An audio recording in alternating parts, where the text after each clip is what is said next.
Hello, everybody. Welcome to another episode of Learn with Flo. I couldn't even believe when I was putting together this next series and topic for us today that I had not even done a dedicated sleep series. So that is what today is all about, is launching this much needed and I'm sure much anticipated series, because so many individuals come into my practice and clinic, and I would say one of the most common underlying big symptoms, that's an obvious one for individuals, is sleep. Lack of sleep, inability to fall asleep, inability to stay asleep. And that disruption in sleep is something that if you have never experienced it before, count your lucky stars. I feel like almost everybody at some point in their life has experienced some sleep challenges, but when you can't sleep, the only thing that you want to do is sleep, right? So it's something to where we think harder about sleeping more, and we just frantically will kind of get a little bit desperate about trying to help ourselves in terms of this sleep pattern, which I don't think, like I said, is necessarily a bad thing. It's just one of those conversations that, especially in the world of more of a root cause medicine thought process, the conventional medicine system, and honestly, even a lot of our kind of DIY things that we find are really just about sedating your sleep. And let it be known right here, right now, before I get any farther into the series, that sedating your sleep is not the same thing as sleep. Okay, we'll talk about why, but specifically, sedating your sleep does not get you the key sleep architecture that the human body was designed to thrive off of. All of the reasons why we sleep in the first place, all of the benefits from sleep do not happen when you are sedated, okay? But they do happen when we're able to kind of naturally surrender into that sleep process that our body uses for restoration, for detoxification, for building up, and for recovering from our day. That is sleep. So if you have been either victim to more of the DIY or even the conventional medicine system who just wants to throw more sleep sedatives at you, this is going to be a series that you're going to want to listen to, because I'm going to talk about why. Why are some of the big major reasons and big major culprits behind sleep issues for individuals? And what are some of the things that a lot of people, before they come to me, they've never even thought about this, they've never even tried it. All they've ever tried are the things that try to just knock them out into some sort of stupor. And when we actually can nail down some of the root reasons why they're not sleeping well, all of a sudden the solutions become a lot more simple, okay? Because they become customized and they become tailored to you. So a lot of people run through this vicious spiral of you can't sleep, you go to your provider, you feel like your healthcare provider should be able to give you some insights and answers, and you leave with a prescription for something like Ambien or advice for, oh, you should, practice some breath work, listen to some calming meditation music, make sure that you dim the lights, put on a white noise machine, put your phone away at 9 p.m. And then here you are lying awake at 2 a.m. thinking I've tried all of that, right? I have the sleep mask, I have the magnesium gummies, I have the lavender pillow spray, I took an Epsom salt bath. Why am I still awake, right? Still waking at the same time every night like clockwork, still dragging through the next day feeling like you really never slept at all, even if you kind of technically did. And if this is you, I really, like I said, want to reframe this experience for you, because poor sleep is not a sleep problem. Your sleep is baked in the moment that you wake up in the morning. And that's what so many people don't realize, is that we put into play these really strict sleep routines and bedtime boundaries and these things in the 1 hour before you're about ready to go to bed.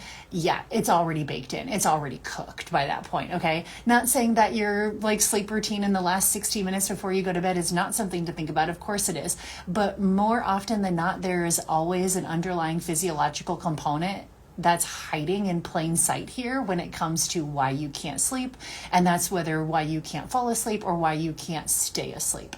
So just know that poor sleep is not a sleep issue. There's usually something else that we need to be looking at, and your sleep is really baked in from the moment that you wake up in the morning. And so everything you do throughout the day is impacting that, not necessarily what you're doing in the last hour before you go to bed. So if you already feel called out by even just that introduction, stay tuned, because we're going to really teach you even some better mechanisms to think about sleep and to solve for sleep. So First off, I think we won't go too far without talking about what I call the architecture of sleep. What's actually supposed to happen? Why is the human body designed to sleep? What is sleep as the benefit for? So make sure that you kind of like understand sleep a little bit. Sometimes a part of even just owning a big part of our own health trajectory is being able to kind of like get it, right? And be able to understand some of the underlying physiology behind it. And it truly can kind of change the whole conversation when someone can explain why you're experiencing the things that you are, and not that you're crazy or hopeless or helpless. So sleep is not just one thing. It's kind of this perfectly orchestrated cycle that happens every single night like clockwork if we build the architecture for that to happen. So some of the things that I look at when I'm evaluating somebody's overall sleep are really, I would say, 4 major categories. The first one is called sleep latency. If you have any sort of wearable device like an Oura Ring or a Whoop band, you have probably seen this marker of sleep latency. Optimally, it takes you about 10 to 20 minutes to fall asleep. That's what sleep latency is. It's the time that it takes you to actually fall to sleep. Falling asleep quickly, like under 10 minutes, isn't necessarily a good thing. Usually that's a sign of being overtired. It's a sign of like HPA axis dysfunction, or a sign of extreme sleep deprivation if your sleep latency is less than 10 minutes. Now, if it's taking you more than 30 minutes to fall asleep on a regular basis, we have to be considering the overall nervous system load. We have to think about the hormonal environment that is not creating the right space for sleep onset. This is not a body problem. This is a body problem. This is not like you have to think your way into sleep harder. You're not doing a good enough job at thinking your way into sleep. Sleep is not something you're going to think your way into. It's something our body has to feel safe to surrender into. So sleep latency is one that we measure. 10 to 20 minutes is optimal there. Deep sleep is something I also look at. So if you, again, have some sort of wearable device, I can look at that deep restorative state of sleep. This is probably my most important part of your sleep window. I don't care how much you sleep. I care about how much deep sleep you get. Deep sleep is where our body detoxes. It's where our main system in the brain, called the glymphatic system, literally takes out the trash. So this is where your growth hormone is secreted. So especially for all my guys out there, growth hormone, testosterone, we think about muscle building, muscle repair, and growth. Glymphatic system is about brain health, brain fog, memory, mood stabilization. So this doesn't happen during the waking hours, okay? Because your brain cannot detox when it's awake and it's thinking. It has to be sleeping in order to do this. And so insufficient deep sleep, usually you see a lot of impaired tissue growth. So you're not recovering from exercise very well. You see impaired brain detoxification. And a lot of times what people don't realize is deep sleep is a front-loaded pattern, meaning most of your deep sleep occurs between 9 p.m. and 2 a.m. So it's very different to sleep. If you sleep from 9 to 5, is very different than someone who sleeps from like midnight to 8. Even if you like both get the same amount of sleep, one of you is getting far more deep sleep than the other individual, and that's a drastically different sleep cycle. So deep sleep is front-loaded, and yes, that is even true for you night owls out there. I'm sorry, you are a human. You are dictated by the light and dark cycles of the sun. So even if you prefer to be more of a night owl, your body is missing out on that key deep sleep pattern. The third one is REM sleep, or REM stands for rapid eye movement sleep. This is for neurological and emotional processing. So you can see how much the sleep is for the brain. It's so imperative. Usually this is where we put things into long-term memory. We have emotional regulation. We get creative processing as well. Usually the REM sleep is more backloaded. So really anything after about midnight, 1 or 2 a.m., that sleep is going to be mostly your REM sleep. So both are very helpful. Both are impactful in different ways. And then the fourth measurement of sleep is going to be sleep consistency. So we know now through lots of research that the kind of old additive of, 8 hours of sleep a night, I'm not saying that that is bad, but it's really a lot less about how much total sleep and your sleep consistency. Are you going to bed about the same time every night? Are you waking up about the same time every day? That is something that is trained, and the body finds a lot of safety and regulation in the sleep consistency. But if you're going to bed at 9 p.m. some nights, 11 p.m. other nights, 1 p.m. other nights, and then sometimes you wake up at 5, and sometimes you wake up at 8, and sometimes you wake up at 9, and sometimes you wake up at 10, that's really, really difficult on the body. So more importantly than anything is sleep consistency. Ideally every night, yes, even weekends. Yes, I'm a party pooper, but ideally you're going to bed within about an hour buffer and waking up within about an hour buffer. And so again, it doesn't mean on the weekends that you have to wake up at the exact same time that you do during the week, but it shouldn't be that far off. If you normally wake up around 5:30 or 6 on a weekday, ideally you're not sleeping in more than like a 7:30. Right? It's like we have to kind of keep that relatively consistent because our body thrives off of that consistency. It is called the suprachiasmatic nucleus in your brain. It is the master clock of your brain, and all of your hormones are dictated based off of that master clock. So like I said, what time you go to bed, what time you wake up, creating some more consistency in that is probably one of the best things we can do for our overall circadian rhythm. This is so immensely important for any individual who is struggling with chronic illness, autoimmune patterns, adrenal fatigue, burnout, mental health issues. This is foundational, okay? You really can't get past like retraining the circadian rhythm is like so important. Unfortunately, though, from a conventional medicine standpoint, we kind of just see sleep as a symptom.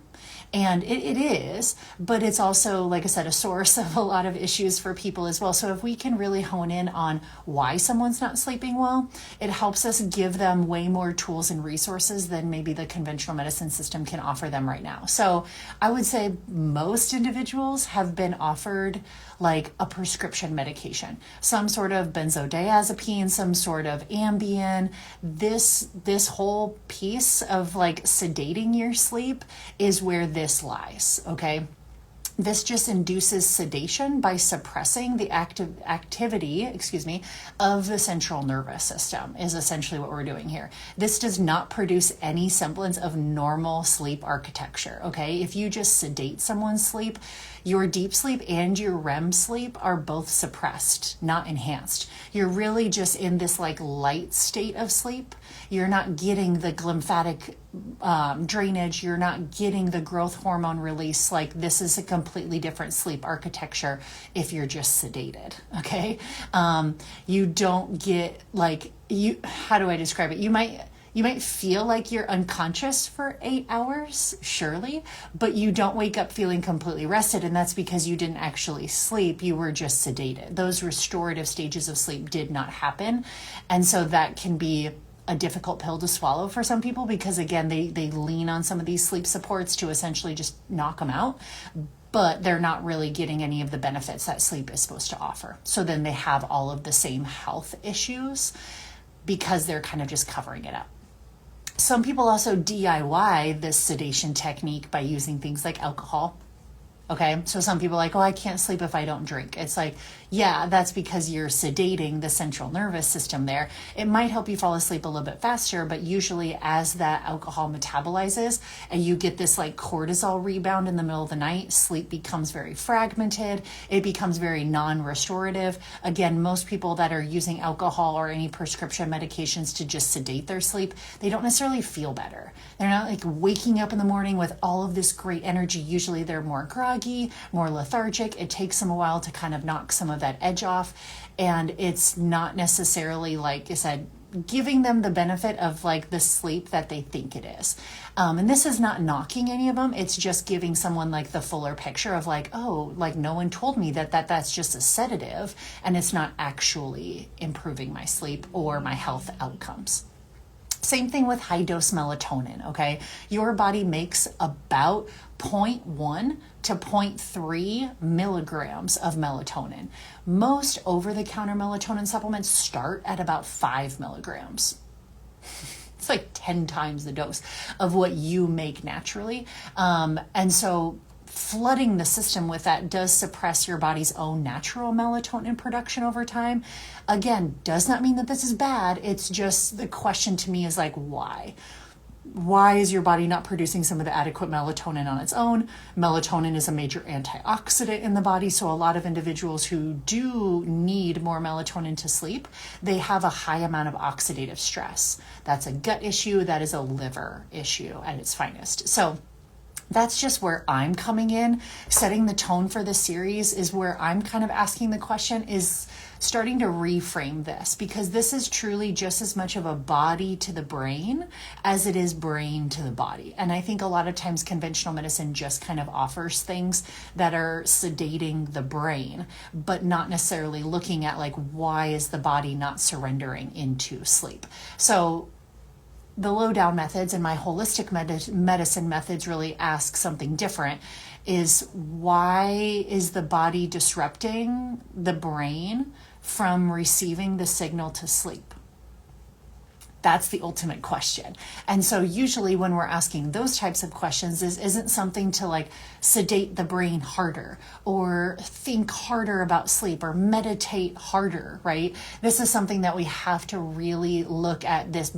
What is the distinct like body to brain barrier, and start to remove that barrier. That is what this whole series is going to be about. I'm going to talk about each one of these things in detail, some of the major contributors to the body blocking the brain from adequate sleep cycles over the course of the next few episodes together. But at least for today, a little teaser of some of the things that we're going to talk about. I would say major patterns of when someone comes into my clinic and presents with inability to fall asleep or inability to stay asleep. Some of the major culprits that we're going to really dig into. Number one, blood sugar. Blood sugar is a biggie for most people. I would say especially if you're having trouble staying asleep, like waking up clockwork 2 a.m., 3 a.m., 4 a.m., we always are thinking about blood sugar. And trust me, you're not going to breath work your way out of blood sugar imbalances. Like, it's just not going to work. The second one that we think of would be under the category of what we call HPA axis dysregulation. So we have issues with our overall cortisol balance and cortisol regulation, especially in form of like adrenal burnout. That usually is part of the physiology driving that. We also think about this histamine picture. I know that I've done multiple different episodes on histamine, but histamine comes from your immune system because of gut issues that are going on. And when your body produces an excessive amount of histamine, that is very neuroexcitatory. And that histamine is going to prevent you from being able to fall asleep and stay asleep. So one of the key hallmarks of someone that's in a histamine spectrum disorder is insomnia, right? They either can't fall asleep, they can't stay asleep, or usually a little bit of both, which the histamine to me kind of closely regulates under someone who has chronic gut dysfunction. Gut issues is also part of where our serotonin is created. Serotonin is made into melatonin. So again, these are individuals where, depending on what their particular hang up for sleep is, we're going to sleuth that out. We're going to investigate that. I'm not just going to keep giving you melatonin. I'm not just going to keep sedating your sleep. I'm going to figure out like, well, why is your gut not able to create enough serotonin to create melatonin? Where is the oxidative stress coming from? Where is this histamine coming from? Why is there blood sugar dysregulation? How are we going to fix that? Like, these are all of the things that are part of what a healthcare experience actually feels like for someone that doesn't just give you another Band-Aid, for someone that actually will sit there with you and say, hey, there's a reason why your body is holding your brain back from being able to surrender to sleep, and we're going to figure out what it is, because I don't want you to live your life on sedatives or high dose melatonin forever. Are those things that can be lifelines for people? Yes, but then there should be a follow-up question. It's like, here, have this lifeline, and then let's also actually investigate what the exit strategy is, because I don't want you using this for longer than a month, or I don't want you using this for longer than a couple months, you know? So that's, I think, what the missing conversation of healthcare is there's no follow-up. There's no exit strategy. We're just like handing out Band-Aids and sedatives like they're candy and then being like, well, ship shape, like you're on your way. Meanwhile, everything that was driving the poor sleep architecture is still burning. It's still churning, and nobody has answered that question until now, until the lowdown, until holistic medicine gets involved, because then we're going to really start to sleuth out the real culprit behind the situation. So note that today is just setting the tone for this sleep architecture series. We're going to be diving into each one of these so that you can find yourself in where your particular barrier might be as we talk about blood sugar, as we talk about adrenals, as we talk about histamine, as we talk about gut dysfunction, we talk about nervous system regulation. I want you to really be able to identify and say, ooh, that sounds like me, and have much better tools and resources beyond just sedatives. Okay, so biggest takeaway today is sedating your sleep is not sleep. And also your sleep architecture is really pre-built from what you're doing all day, not what you're doing in the 1 hour before bed. So stay tuned for future episodes of this series where I really unpack more tools and resources for you.